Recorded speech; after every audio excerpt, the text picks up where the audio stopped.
All right, welcome back, Canal Street Dreams. I hope everybody ate their hearts out for Thanksgiving. This is the Black Friday special. We do not have childcare, but we're going to talk about Senna's favorite topic, which is what everyone wants for Christmas this year. This is a good topic. Yeah. Senna, what do you want for Christmas this year? Maybe Mom can interview you.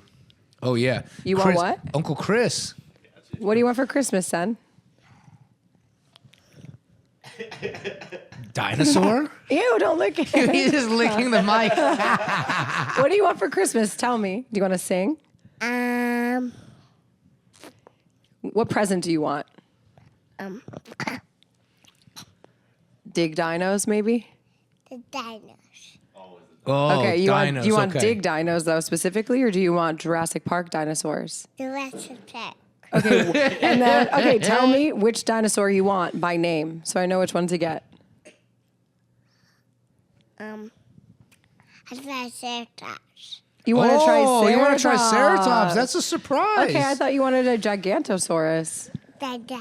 He wants both of them. Now you're just adding to his list. Okay, cool. You're adding to his list. What else do you want? Oh, did you say you want a Birkin?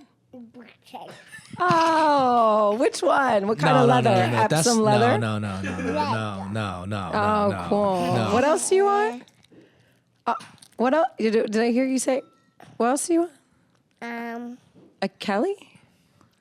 Senna. Oh, yeah. I heard something. I heard him say Kelly. No. Senna, if you're good for this pod, you're gonna get a Gigantosaurus and a Triceratops. All right, fantastic. Okay, Mommy. Incredible interview. That's some 60 Minutes shit you just did, Chris. Honestly. Incredible. Senna really. Signing out for now. Chris, For what do you now, want we'll be what do you back. want for the holidays? Sleep. A studio with soundproofing? Yeah, we're getting there. Yeah. Almost Christmas. How has your year been? Talk to us. It's been busy, bro. We just got one of the first sets up this week. I've moved 3 times to 3 different studios, but I think this one's gonna be home, and it's kind of grungy in the hallways, which I appreciate. Okay, before we even get to gifts, right? Because we always talk gifts are fun, holiday guides are fun. I'm gonna put you on the spot. Mm-hmm. Is there an arc to this year? Was there an overall arc and something you like learned or accepted or like grew from? I learned a lot about soundproofing. I also learned that I need to, grow and put other people on so that I can take a break in between. I know how to work very hard, so I got that covered, and I need to learn some other things like delegation. Building a team. Yeah, building a team. And that's one of the things that makes me so excited to work on this show. This is a team. That's what's up, man. Yeah. You should tell people too, like you produce a lot of great shows. What would you off the top of your head, what are your like 3 of your favorite shows you produce? I mean, Giggly Squad is huge. I work on Tinx's show. I work with the Stallone sisters, bunch of different people, like so many to name. People always ask like, how many shows do you work on? And my answer It's is about like, 20. I have no idea because it's a lot. Yeah, I feel like you have 20 shows. Yeah. But no, watching this year, because we met you around, I'd say April. May? April, May. Right? Yeah, maybe it was April. Yeah. And honestly, you're the hardest working dude I've met in pods digital production in like quite some time. And I appreciate you when you say that because I know how hard you work. Yeah. So it means a lot. Like a lot of people can say that and like, oh, you work so hard and stuff, but like not everybody is working that hard, as a point of comparison. So when you say it, I really appreciate it. Yeah, and I definitely feel like on the Emilio episode, when we did the Emilio Vitolo episode, you and I, that's when we got tight because we started to realize you and Emilio had the same dad. Yeah. And it's just like, you're one of those dudes. I have a cook upstairs. His name is Daniel. And he's so much like you where he's so hard on himself when he makes mistakes, I don't say anything. Yeah. Because I'm like, you're already so hard on yourself. And that's rare. It's very rare to meet people who are like that autonomous and that hard on themselves. So it is. There's probably nobody worse to disappoint than myself. That sort of thing. So, and I think a lot of that, I was actually talking to my sister about this last night because I was talking about you and like the show and we've been working on it. And yeah, man, it's always in the back of your head kind of that voice, whether you realize it or not. And part of the battle is realizing it. And it really, for me, it comes from having a lot of respect for my parents and their parents before them and stuff, what they built and stuff. With like, was it tough? Yeah. Yeah. But they always looked out for me and everything. And it really is just like a respect and kind of, it feels like an obligation sort of to Like- keep it going. Like if I had to say, the one thing I would say is, at the end of this year, I hope you're not as hard on yourself. If that makes any sense. Yeah, I'm trying to enjoy it. I want to keep a balance where I'm still, still putting things out and still executing on stuff. But yeah, to enjoy it a little bit more. Because sometimes if you're so hard on yourself, you're making it worse. You're beating For sure. yourself. That energy that you're using to hit yourself could be used to just be like, it's all right. That's a good goal to go for. I'm gonna try it. I'm gonna try for it. Next week, you tell me what you think I need to learn next year. All right, I'm gonna think on it. I'm gonna sit on it. What, babe? What do you think there was an arc to your year? Yes, I think the arc to my year, but then I think it could be our year as a family, just like you, Senna, and I, was just that real growth cannot and does not happen in a space where you're comfortable. So I think for me, it's just been accepting that sometimes you're very uncomfortable and life is uncomfortable and you can't rely on certain things that you thought were true. And that's how you grow as a person. And at the end of it, I mean, we're not at the end of it, but I think this year has just been a lot of like change and movement, moving from LA to New York. Our whole life changed. His whole life changed. I mean, we like left our house and never saw it again. So, and then getting a new routine, living in a new city, even though we've lived here before, I think the city has changed and we've changed and we're not the same people that lived here 5-6 years ago. So to me, it was very foreign again. And then finding my routine, who I am, what feels good. And then on top of it, like starting new businesses, everything that we were always doing in LA kind of ended. And, I think if you were to told me this is what life would look like a year ago today, I would just be like, oh, fuck, that's crazy. But it's cool to realize, at the end of the day, the most important thing is that we have each other and we've really communicated that and made it known to each other. And that's what's gotten us through it. So I think it's, yeah. Yeah, this is Been a year. Truly the year. Like people always try to do this and think about this, but this is truly the year, like around Thanksgiving, I'm very thankful because pretty much everything got taken away from us this year besides family. Yeah, well, even I would say, not to bring it up, but I think last year on Thanksgiving, if anyone reads your Substack, like would know that literally part of our our family unit as we had it in LA and like our regular life was very disrupted on Thanksgiving. So it's really almost like a year to the date that nothing in our life looks the same at all. Well, yeah, it's exactly a year to the date that I broke up with my family. Mm-hmm. And I will say that moment has for me hung over the entire year. Totally. Like my year, that moment defined my year. That defined what I would be going through this year because I had to just look at the situation in my family, my relationship to it, and be like, I keep getting my feelings hurt with these folks, and like it's not beneficial to me. And for me to grow and change and be the husband and father I want to be to this family, I have to put my biological family on ice. Besides Emery, shout out Emery in China, love Emery.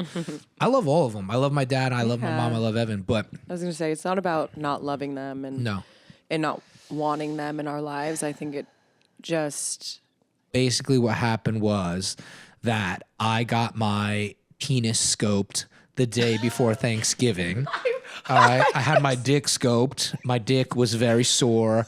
I did not want to cook for Thanksgiving, but my father basically invited our family over on his own accord to our house for Thanksgiving and was like, what's the plan? You going to cook? And I was like, all right, fine, because you've requested it. Now I feel bad. I feel like I owe you Thanksgiving. So me, Natasha, and Natasha's mother, Paula, busted our asses cooking Thanksgiving. my parents and Evan, between the three of them, brought one whack ass green bean casserole. All right. Come on, man. Then Let's give him some credit. It was good. it was good. It was good. Okay.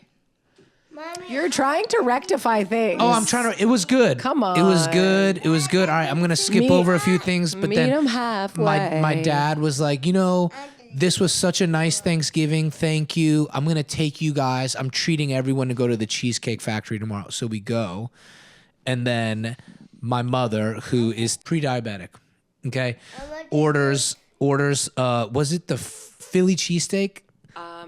It was the fish and chips. The fish and chips. And there was a lunch portion and a larger portion. And I think that's where the fight started. Yes.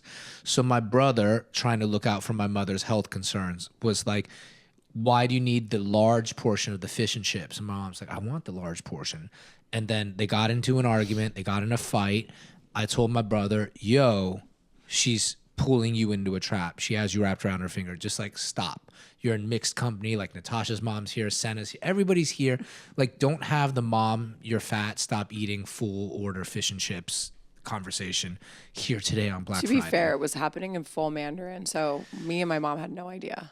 I could, no, actually there was English. I could hear it and Evan was going back and forth, but you're right. I should be nice. Yes, whatever she said. But I ended up, Evan ended up getting mad when I told him to chill and that my mom like was pulling him into a trap conversation. He got up, pushed his way out of the booth, left, went to Nordstrom's, wandered around. Then when Evan left, my mom dug her claws into me and was like, oh, you can't talk to Evan like that anymore. Evan is an adult. Who do you think you are? He flew all the way out here for Thanksgiving. And I got mad, and I believe I poured, it was a raspberry iced tea because they don't have Arnold Palmer's at the Cheesecake Factory. Gatorade. Or Gatorade. Gatorade there. So I poured a little raspberry iced tea into my mom's fish and chips. And I think I might have said, you should have got the lunch portion. And she went nuts, understandably, blacked out. No, I blacked out. I don't You remember. blacked I was out. like- Everybody blacked out, and we broke up with each other. I don't talk to my parents. My parents don't talk to me. It was very much, I think what had happened too reminds me a lot of like the 50 Cent clip where he's like, I just woke up and I saw that Floyd Mayweather said, fuck Nelly, fuck Big Sean, and fuck me. Why you say fuck me for? And I think a lot of us at that table are 50 Cent in that moment. Why you say fuck me for? Because even like Evan and I were mad cool, and then I had to block him because I was just like stressed the fuck out. Sorry, Senna. I was really stressed. We were like moving and all this stuff, and he was like, why is Eddie selling Juno's neon piece? And I was like, I can't answer these questions right now. I was very much like, why you say fuck me for? And then he probably feels that way about me because then I blocked him, and I like Evan. I don't want to have him blocked. We were just stressed. I was stressed. Everybody was stressed. It was high stress. High stress. Even that day at the Cheesecake Factory, we didn't know that there was going to be a fire and we were going to have to relocate and all. We had no idea that all of this was happening. And I think it's like our life has been so destabilized for the past year that there hasn't been, and I can't speak for you, but there hasn't been even a moment where I think A, we don't think about it, but then B, that there's even space to take action and remedy the situation because our shit has been so chaotic. Like our relationship has been great. Actually, probably like the best it's ever been. But our day to day, like weeks go by and we're like, holy shit. Like weeks have gone, months have gone by. Like every single day we're busy 24/7. Yeah, I would say this is that like when things were really, really good, I almost feel like you and I would snap at each other more. It was almost like this privilege or like this like ultimate ideal romance that we felt entitled to. And like if any one person responded in a way the other person didn't find perfect or ideal, we'd like snip at each other and yada yada. Cause like that was what was going on. But when all the hardship started to hit us, you brought it up the other day. There was a moment. Thanksgiving was the beginning of the really bad stuff. Like we got in an epic fight with my parents. My mom lost her mind, acted in a way that like I just don't like around me anymore. I had to break up with my mom. Then the fire happened. And the second most terrible day was we found out that a contractor and a broker had scammed us. We were running from the fire. We were in Escondido in a random strip mall with Mr. Chow pissing in the back seat. Senna was crying. I reversed out of a parking spot. A Toyota Sienna like ran up and, you know, like ran into us. We turned around and it was just in that moment, I was like, this is the single worst moment of my life. Well, to really set the scene on this moment, because I truly had a flashback to this moment this week. We were in one Airbnb and we were moving to a new Airbnb, and we had those like 5 hours of time where it was like, couldn't check into the second location, but like had to check out of the first location. So we're in like a mall. Walked around the strip mall for 5 hours. But it was a dying mall. It wasn't a strip mall. It was an actual mall, but it was like a dying mall. So there was like a Sears in it. Like there was like not good businesses. There was like no Auntie Anne's. This mall was shit. Okay. There was like a place where you could go get a tuxedo that wasn't Men's Warehouse. There were so few people that I could bring Mr. Chow in. I was in the mall with the dog. There was a Cheesecake Factory, actually, and I did go, and that was triggering because I had to get him food. But he was like, I think he was like 16, 17 months at this point. There was like no way to occupy him. You had Mr. Chow. Mr. Chow couldn't come into the mall, so we're like separated. Well, he came in and then we were chilling and then he ended got kicked up. out. Got kicked out. So like just to set the scene, like we're in purgatory. Like literally we can't get to the next place. We have our baby, we have our dog. We can't be together because someone needs to have the baby, someone needs to have the dog. It's hard entertaining a 15-month-old in a dying mall. He's like freaking out. He's like, get me out of the stroller, but then I'm like, we're just in a mall. You know, we finally end up hanging out. We're beefing about something because naturally the situation is just like so incredibly ridiculous. I remember coming through the JCPenney. You're like, I'm in the car. We get in the car. We're on the phone with Spencer. And he was like basically letting us know that we've just been frauded and like we're out like $250,000. Like that's a phone call you don't want to get. So we're like in the car. Senna is crying in the car seat, doesn't want to be in the car seat. Mr. Chow is in the front just like farting. Like it just like smells like shit in this car. Like it's a tiny Porsche Taycan. He's crying. We're on the phone being like, basically you have no fucking money because it's all in this house that you've now been scammed and this person scammed you that you thought you could trust. This is all happening. I'm like, here, watch like Blippi. It's so loud. Everyone's screaming. It's like the volume on the Bluetooth is too high. He's screaming. The dog is barking. And all of a sudden, we're like trying to back out of this parking spot to finally get to this Airbnb. And you just hear, and I'm like, oh my God, we just hit a car. I literally just looked at Eddie. I was like, don't even worry about it. I got this. I get out of the car. I just open the door and start hysterically crying. And the woman was just like so shook. Like I was giving a fucking Oscar performance. I'm just, at this point, it's not even a performance, it's real. I'm just sobbing. And she's like, what? And she's like, you know what? It's good. You're good. Don't worry about it. I have to give that woman credit. She was so kind. Yeah. I was like Like, she listen, was so all of kind. this is happening. Like we don't have a house. Like we're just trying to get to an Airbnb. I'm really sorry that this happened, but this is what's going on in the car. Like couldn't even get my words out. I just got back into the car. We didn't even say anything. We just like drove to the Airbnb and like never talked about that moment again, but it was truly the worst moment of my life, all of our lives. Yeah, we hit bottom. We're told no money. We knew we needed to get to New York somehow. Had no idea how we were going to figure it out. But like, that's the thing about this year is this was like, to me, in many ways, it felt like season 1 of Eastbound and Down, where Yes. Kenny Powers has to go back home. Yes. And I'm like, fuck, man, I am down. I am so down bad. Yeah. And like, I was just like, how am I going to rebuild my life? But somehow, some way, like I've reconnected with my like true friends and family and rebuilt the shit.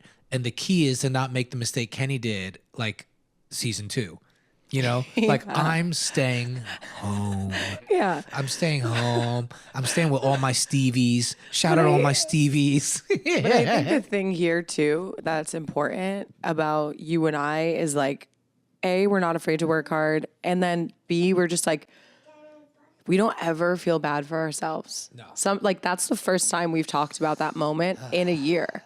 Or however long it's been. Like we never sit there and dwell on this shit. We just like get up every day, and not that like there's no right or wrong way to live your life, but we're just like, okay, what's next? Yeah, I gotta say the worst version of us, and I think the worst version of everyone, is the feel bad for yourself. The woe is me. It's just like no time in your life for that. Yeah. And I think it's like that thing kind of comes around like when you're like 15, 16, you start to learn to feel bad for yourself. And I feel by the age of, let's say 27, you got to stop feeling bad for yourself. Oh, your Saturn return? Yeah. That I'm in right now. Yeah. When shit starts to happen, you just have to be like, dude, there's no time to feel bad. You just keep going. And this year, so many things got thrown at us, and we've talked about it on the pod, but like we just kept going. And now when you look at it, it's like we have this beautiful restaurant with incredible partners, Dylan and Ronnie. Shout out Dylan, Ronnie, Will, Dave, everybody. Love you guys.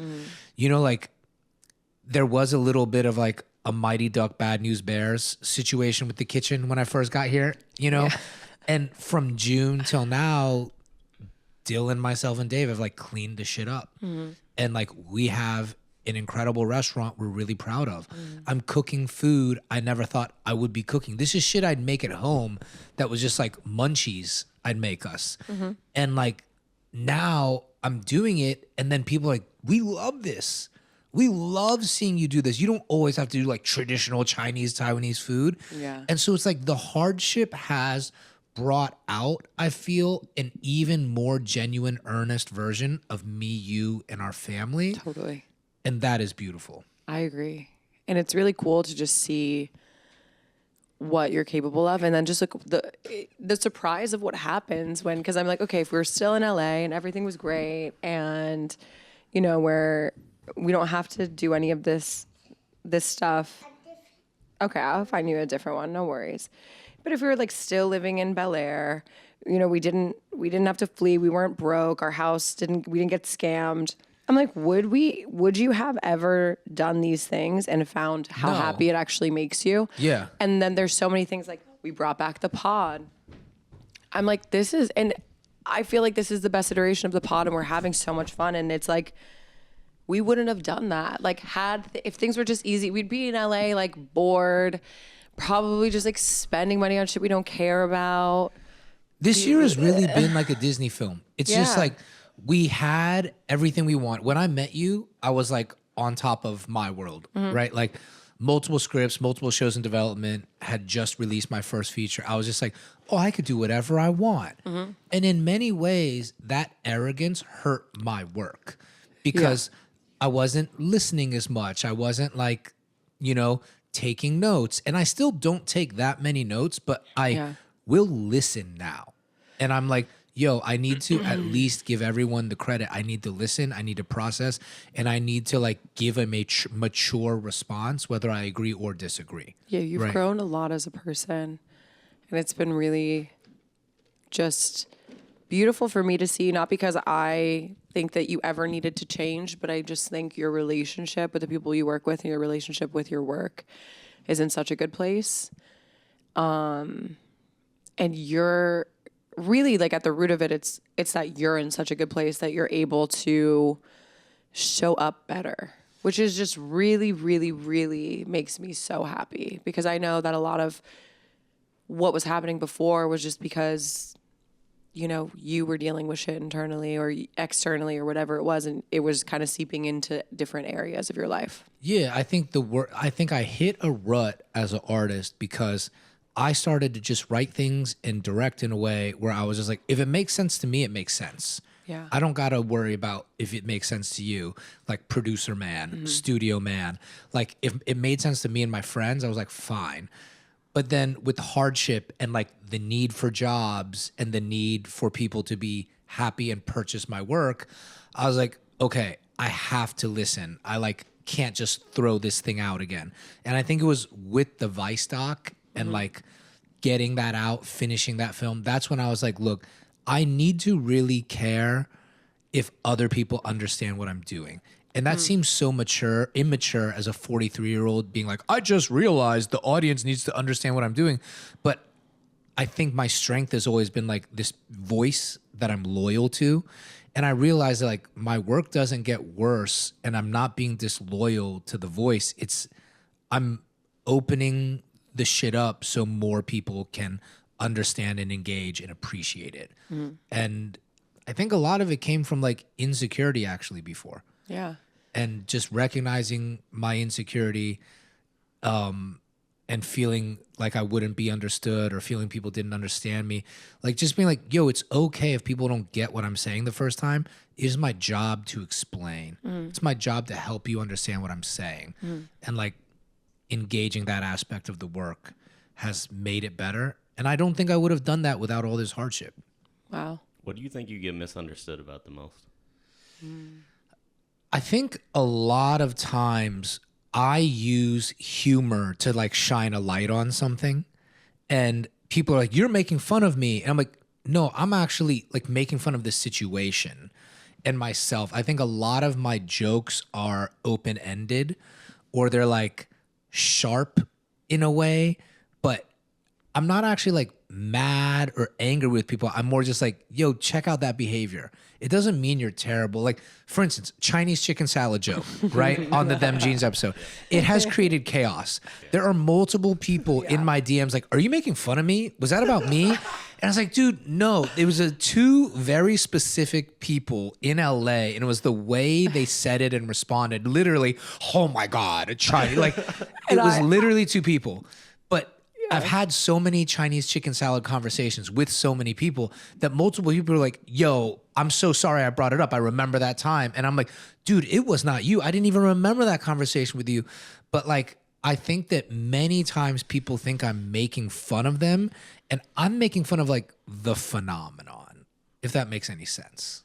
It does. Some people just can't get over the words that you use in a joke or something, and like, yeah, I can't. Yeah, especially with studios and producers, a lot of times they're just like, hey, Eddie, like, we're with you, but like people may not want to be made fun of for that. Like, people are going to turn off the show if you're making that joke. And I was like, why can't we laugh at ourselves? Because I make fun of myself a lot, you know? So I think that's the thing, is I have a threshold for laughing at myself that's like quite high that other people don't necessarily have. And I need to respect that. Because I grew up in an abusive home. Like, I was made fun of and hit from day one, right? And even when I write in my New York Magazine column, like Natasha, there's weeks where she's like, I don't like the way you represented me. Yeah. I have another friend, the dapper gentleman in that column, that called me and like I had a conversation. I was like, oh, I understand why you're upset now. But like, I think sometimes I don't understand why someone would be mad about a joke, because I find humor to be a thing where like if your friends are making fun of you, they love you. Yeah. I agree with that. And that's why you're home in New York. Totally. So much easier to make fun of people here. Yeah, LA, you make fun of someone and honestly they're just like, I'm gonna fuck your job up. What? Yeah. That can't be the response. I think too, it's like, I never feel like when you're making a joke, it's malicious. It's always like at its core, very kind-hearted. I love people. Yeah. I'm like, you really do love people. That's the thing. And I've never, and just to say this, like maybe this plays on to like you being misunderstood about the jokes you make and making fun of people. I have never in my life met somebody as like pro friendship as you. You will give somebody like the worst thing, somebody could do the worst thing to you and then you'll be like, yeah, fuck that person. But if they apologize to you or they just do one, not even apologize, but if they're just like, give you a touch, you'll have the conversation with them and fix it. Like, you have so much love for people. You value friendship. You value relationship. Like, at its core, it is one of the things that I love the most about you. Like, there is just you won't throw people away. Like, you just will not. And like, it's just a testament. Like, you may jab people and it's funny, but it's like, you love people. Yeah. You love the people in your life. Like, I think about my parents every day, and like every day I'm like, is today the day I'm going to call them? And I don't. I haven't, because I don't think I'm like ready yet. Yeah. I don't think our family is ready to receive what will come back, because like I know my mom and dad are going to act weird. Like, this is what's going to happen. But I think that is the core and where that sentiment comes from, where even if I have a friendship that goes sideways, I want it to work out. Yeah. There's only maybe 3 people I've closed the door on, and it's because I've told them how we need to move as friends, and there's like certain things not to touch, and they kept getting touched. You know, like the person that came to dinner, we know. It was like they came and immediately brought up the like 3 pain points. And I was like, our friendship, the purpose of our friendship is not for you to find out all of my most painful shit and poke it. And I think there's only like fair. 2 or 3 people that are not in my life as friends anymore. Yeah. And like, yeah, I love people, man. I really do. And Yeah. like, And even still, those people, I like know who they are. But I think even though they're not presently in your life, it's like you still have so much love for them. Like it's never like, fuck you, you know? Yeah. It's always, and even still, like I do think the door is always open for you. it That's is. what I've learned about you. And like when I met you, because I'm the opposite of you. I will literally just never talk to somebody again. Dead to me. Vibes. See you on the street. Never knew you. Like I'm so far the opposite extreme. But I think that, and that's because it's like my dad shit. But you, I'm just like, when I met you, I was like, oh, I thought when everybody was like that, like how I am. And then I was like, oh no, not you. You Yeah. like, and I want to be more like you. Yeah, well, thanks, babe. Like, you shouldn't be more like me because if you were, there would be terrible childcare in the house. But like, there would be no one taking care of him if you were more like me. But I will say this: the only people I shut the door on, and it's not out of like hatred or anger, it's actually out of love and respect, is exes. I do not talk to exes, and Yeah. it's like you don't have to have the same rule. Like I know the way I am, Yeah. and because I am so open, and I'm always like revitalizing friendships. The only doors I never open are exes out of respect, Yeah. because that's where you're playing with fire, and it's like people can misconstrue, and I would never open the door to any of them. So that's the only one. You're actually pretty good at like maintaining friendship with exes and stuff. I am. I have one ex who we don't speak. That's the guy that drives around the coffee shop and yells at us out of the car. I mean, Oh my fine. God. Yeah, we don't speak. But other than that, but I have very like clear and distinct boundaries where I'm just like, if you need something, you can text me. The door is always open. But like, we will not see each other in person. Like we will never hang out. There's no like grabbing of a coffee. I just am very, and like this probably goes back to having a tumultuous relationship with my father. I've always had partners who like have had those same, I guess, maybe qualities that I saw in my dad. Like this is all in hindsight.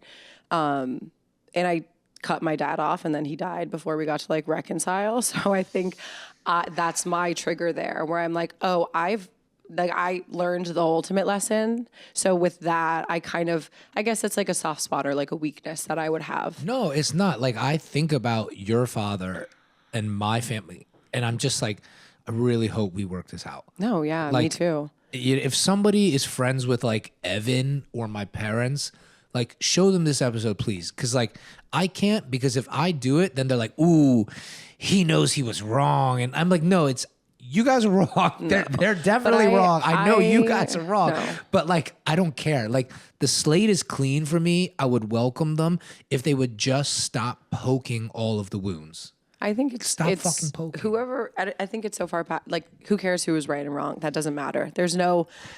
It's just everyone has their own version and their own perspective. You're never gonna get anywhere being like, I was right and you were wrong, or you were right and I was wrong. That's just like bullshit. It needs to be put off the table. But yeah, I think. I really thought this was going to be the Black Friday holiday gift guide episode. Oh, we're getting there, baby. We're getting there. And now I'm just like, no. But now I'm just like, bro, this is so real though, because honestly, it has hung over me all fucking year. I really miss my family, but I'm in this conundrum because I cannot allow them to keep treating me and treating us the way that they have. They need to like acknowledge this is our life, this is our family, we make our choices. I mean, it's so bad that we got married and my parents didn't mail in our marriage certificate and put me in a spot. Luckily, you trust me and you know me, but it's like, Okay, but here's my thing.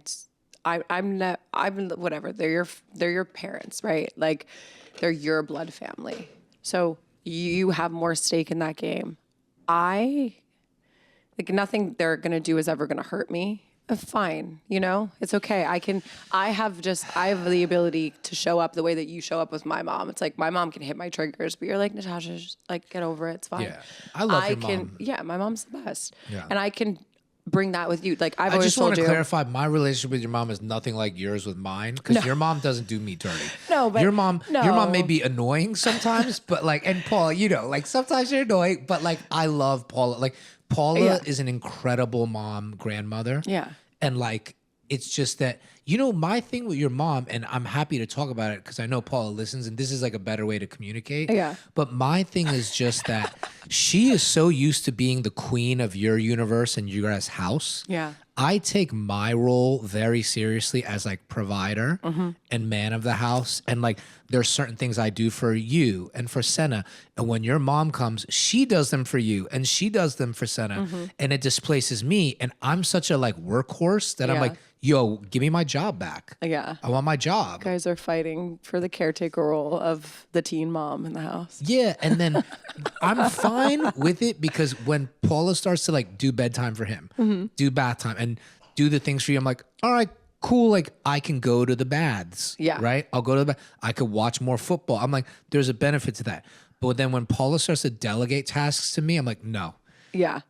But that's just me, and that's me being a weirdo. No, 100%. I think I've also had to really, it's growing up. I grew up in such a unique situation, truly. Like, even before my parents got a divorce, like my dad would he worked away a lot, and then he was just like not in our OT. house. Like he was just like not in our house. So I always just lived with my mom. I never lived with I truly foreign to me. Like I didn't even understand. So sometimes even with us, like I'm so accustomed to single mom shit that like sometimes I'm just like, I don't like go do something. Like I don't even know. Like it took a lot for us to get to the point where we could hang out together as a family in a normal way. Because having a dad, like it sounds crazy. I'm like, what the fuck is the purpose of this? I don't understand. Like, Yeah.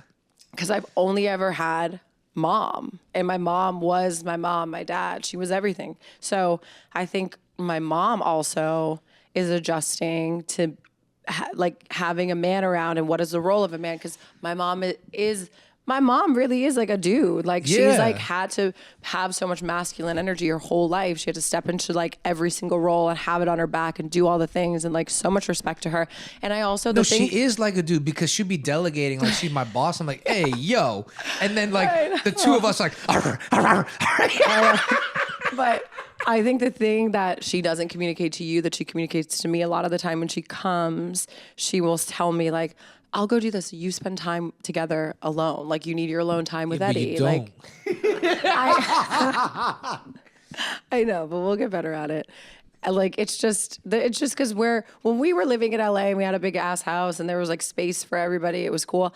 Now we're in like an apartment. It's hard to like be like, oh, we're just gonna go in the room. He's knocking at the door. He's like, mommy, come out. Like it's tough, but I think her intentions are pure. But all of that to say, Her intentions are super all pure. of that to say is like when my mom triggers me, it doesn't trigger you. When your family triggers you, obviously I'm like, I just want you to be happy. So whatever you choose to do with that situation, I'm in full support of. Like, I think just baby steps, and like you're gonna know what to do internally for yourself. It's gonna feel right. But I do think the thing that I have told every single person that I'm like, it's just like nothing's that serious, and you get one set of parents. And I think for you, it's just knowing and setting your expectations. Like your parents are your parents. I don't think expecting them to change and be different at this point is realistic. I think it's just like, I'm going to accept that you're probably going to trigger me or piss me off or do something, but it's just on you, I think, to be like in that moment, either say something or don't, but just make peace with how you're going to handle it. And I can boil this down. And like, if my dad is listening, I really hope my dad is fucking listening. I really love you. I love my dad. Mm-hmm. Our relationship is the best when we are homies. Yeah. Just like dudes playing basketball, watching basketball, eating out, telling dirty jokes, like the best. Mm-hmm. My dad is my best friend. Yeah. And like, that's the way, like, I hope one day I am with Senna, like best friend. What gets weird is when he tries to be my dad. And he kind of just like wasn't there until I was like 15. Like my dad just wasn't around and didn't parent. And I asked him when we had Senna, I was like, Dad, what was I like when I was 1 or 2? And he actually admitted, he laughed. He goes, I actually don't know because I wasn't around. And I was like, I appreciate that. Yeah. I really appreciate that. And I love the dark humor. And that's why I think I have so much dark humor and I tell so many jokes is because like I had to laugh to accept my family situation. My dad straight up was not a dad. And I think my pain point with my dad is when he wants me to act like a Confucian son, like bring me water, cut this pie for me, like cook for me, put on Thanksgiving for me with your wife. I'm like, bro, you never were a dad.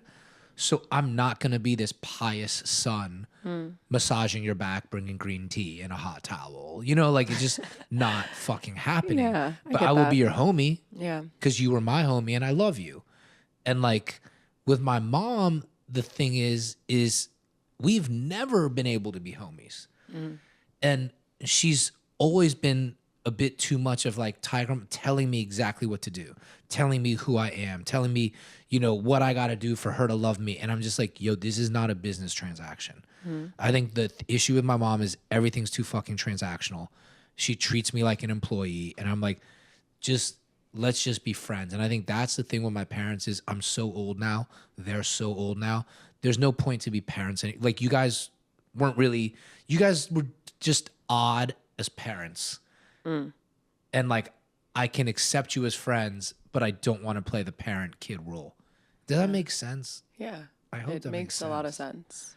Totally. And I think if you can communicate that and find a way that maybe they don't meet you all the way there. They meet you here, but you meet them there with wanting to maybe just parent a little, you know, because like you're a dad, you know, you're always going to want to tell Senna, like, if you see something, because I think a lot of the times too, it's like even when you're friends with somebody outside of being a parent, you could be friends with somebody and be like, I can tell like that job's really not good for you, you know, and you want to tell them, right? So I'm sure like as a parent, you're going to have that for your whole life. You're connected to this person. I'm sure that's never going to go away in that sense where they're going to want to just like do that a little bit. And you can meet them and, you know, receive some, but then they can meet you and just meet you with the friendship. Like there's a way that everybody finds common ground and there's a happy medium. And the thing is like, it's never just going to be smooth seas all the time. Like it's never going to, like someone's going to hit a fucking bump, right? Yeah. And it's just like own it, talk about it, deal with it, apologize, whoever needs to apologize, and then you just move the fuck on. Yeah, if my mom apologizes to you for the way things have gone down, I'm cool. Yeah. But she got to make that call. And then the last one is Evan, right? Where it's like Evan appreciates the way my parents parented him. They had money when he was a kid. They have a good relationship. Me and Emery, I'll speak for even just myself, but I know if Emery was on the pod, we got to have Emery on the pod sometime. That would be great. But like, we were not very satisfied with the way we were parented. We had the shit kicked out of us, like verbally, physically, like just abused in many, many ways that like we had to hide and could not speak about. And then we were gaslit by my parents. Like, that's just how Asian people raise kids. And I'm like, nah, even your own friends aren't doing it like this, you know? And I think that I spoke up about how I would like to be parented, the type of parent I needed, and the like conversations I needed, and they just never happened. Yeah. And my struggle with my parents has just always been, they're like, but we gave you food, we gave you clothes, you had a great house, you went to private school for like many years in middle school. Yeah. And I'm just like, that's stuff you guys wanted to do. That's what you guys decided to do as parents, but like you never listened. And I think after your childhood is over, I'm ready to clean the slate, but I'm just like, let's just all call a spade a spade. You aren't happy with me as a child. I'm not happy with you as a parent, but biologically we fucking love each other and let's just be friends. Yeah. We don't have to agree on anything. I just want to be friends. Yeah, I think cleaning the slate is important. I also think in Evan's defense, every child, I mean, I've read this now that we have a child. It's like you can have 6 kids. Every single one of them has a different set of parents. It's just and his reality is valid. You and Emery, your reality is valid. Your parents maybe feel differently about it, and that's valid. And I think, wiping the slate clean and just being like, we're going to move forward in a way that's healthy for all of us is great. That's what we would like to. That's all I want for the holiday season is a phone call from my parents, a phone call from my brother. We live in the same fucking city. If anyone listening to the show is friends with Evan, have him listen to this. We want to clean the slate and be friends, but you guys were assholes at the Cheesecake Factory. All right. Okay. Rapid fire for Natasha's gift giving. All right. Whoa. We're talking handbags here. All right. Shit. You're going to love hate this. Oh, shit. MCM or Michael Kors?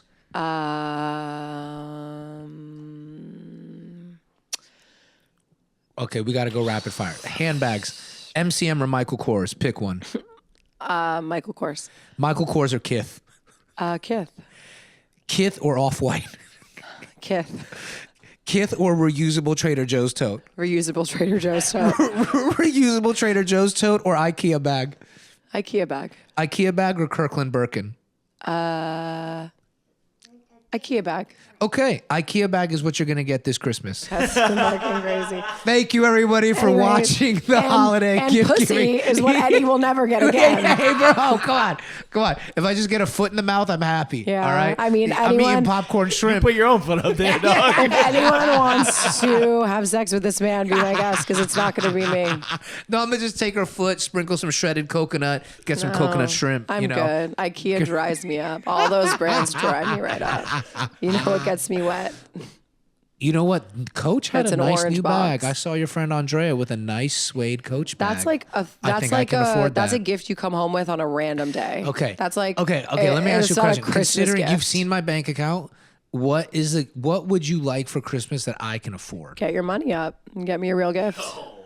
All right, yo, I'm gonna go on FanDuel and I'm gonna try to win you a bag. What do you mean? All right, what do I need to win? What do you want? Listen, One thing. this is what I'm gonna say. I have endured horrible birthdays, Christmases. Like, you got me a bag of chocolate covered fucking chips for my birthday this year. So I'm gonna need you. It doesn't even need to be, listen, it doesn't need to be expensive, but I need you to come through. Like, it needs to be thoughtful. What do we want? It doesn't need to be expensive. It doesn't need to be a designer handbag. I need you, like, you need to rack your brain. Like, I need you to figure out, because I bet you can't even think of one thing that is No, like, I know, but what needs to inexpensive. happen? This is what I need to write. Me, Harold, and Sal, our doorman. We need to figure out a 6-leg parlay that is a lock that is gonna hit, so that I can No. buy Natasha something. Nice It doesn't for need to be, Christmas. that's what I'm saying. It doesn't need to be expensive. It needs to be thoughtful. You need to, like, blow me away with the thought that you put into it. Like, it needs to, like, connect dots of, like, things that I write you cards where everything I've written doesn't fit on the card. I have to, like, go in the back. And I've done that for you for everything. You've never done I wrote you a novel. I wrote her a novel. This episode's ending here because people are making personal profited attacks. off of the things that I've brought Personal into his attacks. life. I wrote a novel about her. I love her. What an amazing episode. Thank you.